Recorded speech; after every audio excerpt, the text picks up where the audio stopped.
Hello, welcome to the Durant, a podcast from PoliticsHome. Today we're joined by the Prime Minister. So, Prime Minister, it does feel like we've, kind of teleported back to October, just 2 months ago now when Britain went to war with Hong Kong. However, it's not Hong Kong we're speaking about now, is it? It's the United States as a whole. I think it's a good chance for us with our listeners listening today to actually discuss where we are in terms of America and what your government intends to do. In the last 3 days, you've declared 2 state of emergencies in London in accordance with the CCA legislation and guidelines. So just talk us through how we got to this point and where we go from here. Well, as I said in my first statement, there was an incident a while ago where a British citizen was involved in criminal acts on US soil, and they falsely claimed to the US authorities that they were working on a classified operation on behalf of His Majesty's government. This is a lie. This was a lie, and we have provided proof to the US authorities, and we have constantly been of the position that we will extradite this criminal. We want nothing to do with them, and every time we've made this offer to the United States, they've never seemed to have taken it up. And then every so often they come back again and again saying, "Well, when are you going to admit that you've done this and that? Why won't you extradite them?"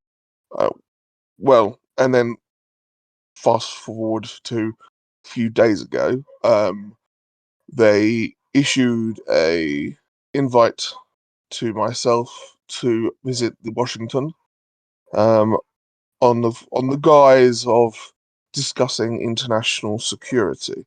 I guess in a way, it was a discussion about international security, not the one that they promised. And I arrived with my delegation, and all they seem to want to do is grandstand and make these accusations that the United Kingdom was conducting active operations on US soil, which we're not, and we would have never have done. We considered the United States an ally, and if you were going to start operating on your allies' soil without their permission, well, you might as well not consider them an ally. And then a few weeks ago, I was made aware to the fact that while we weren't operating on US soil, the Americans were, in fact, operating on UK soil, and that they had been actively infiltrating British society for several months, and they were deeply embedded in parts of our critical infrastructure, such as our armed forces, and some limited degree our intelligence agencies. And so, in the name of national security, I consulted with the defence staff and the heads of our intelligence agencies, and we began the removal of these traitors. And I'm assuming that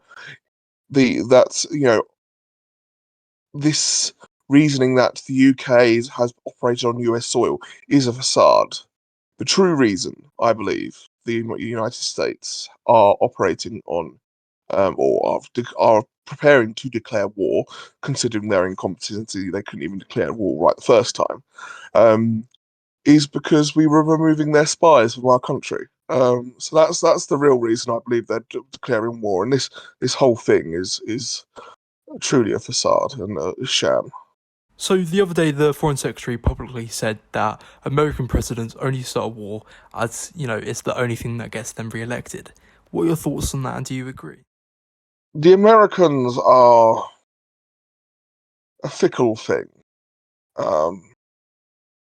They like a good war. I don't really see why but it seems that Americans tend to will rally around their president and re-elect him no matter his failings.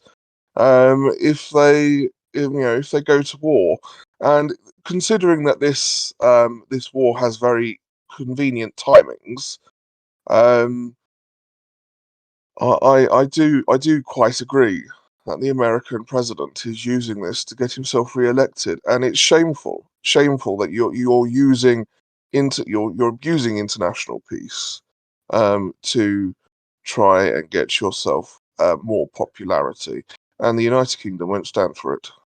Downing Street released a statement last night on your behalf saying that you wanted a peaceful and diplomatic resolution. What do you say to people screaming at their screens right now, saying, strike back immediately?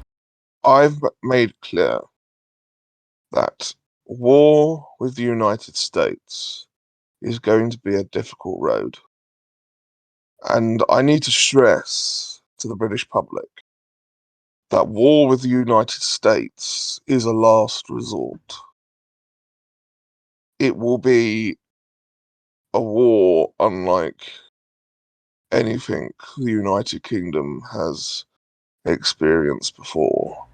And if I could just also ask, has your government had any discussions with America's neighbours or anyone else inside of the United Nations? Yes, we have been. My foreign secretary has been very active in meeting with other members of the United Nations, specifically and namely, as the public may know, with the Russian Federation. We invited them on now to Downing Street twice, and as of last night, we finalised a mutual defence deal, which in which Russia has pledged to support the United Kingdom if the United States does indeed declare war, and we are hoping to follow up with other nations. Um, in those mutual defence deals, so that if the United States does declare war, they will be seeing a rather large proportion of nation states banding together for the common good to show them down and tell them that they will not be using us as their playthings. We are all countries. The United Kingdom is an old and elder power, and respect. You said in the House of Commons last night that you proposed a coalition to the former leader of the opposition. Can you tell our listeners more about that? In a similar vein to Clement Attlee in World War Two. He said that he would enter into a grand coalition, and I agree that when you enter a war such as this, it's about national leadership. It's not about party politics, and I want to come together, as I said in my statement, together as one to face this national crisis. And then that's why I offered the late, and I would like to take the time to pay tribute to him, the late leader of the opposition, um, to enter into a grand coalition. But the indications he made was that he would unlikely agree. But I did make the offer. As we're running out of time, I'll just ask one more final question. What more can your government do to prevent the increase in crime and terrorism? Unfortunately, we are doing all we can to limit the activity, or the criminal activity in London. We obviously have issued a travel ban. Americans are prohibited from travelling to the United Kingdom, which was active from 11 a.m. today. And if they enter London, they are subject to detention, and they will be deported. We are taking all steps that we can to ensure that the people are safe. However, unfortunately, The government's not omnipotent, and it cannot stop all instances of these acts of terrorism, because that's what they are, Jess. They're not attacks from another world power. It's state-sponsored terrorism, and I will not legitimize their. I don't even have a polite word to describe the US behaviour. The United Kingdom has acted with all grace and decorum in this situation, and the United States just wants to bully and commit acts of terrorism, and it's absolutely disgraceful. Right, well, that's all we've got time for today, but you can find out the latest and keep right up to date by following our Twitter at PoliticsHomeRBX. Thank you to our brilliant guest, the Prime Minister, and thank you for listening.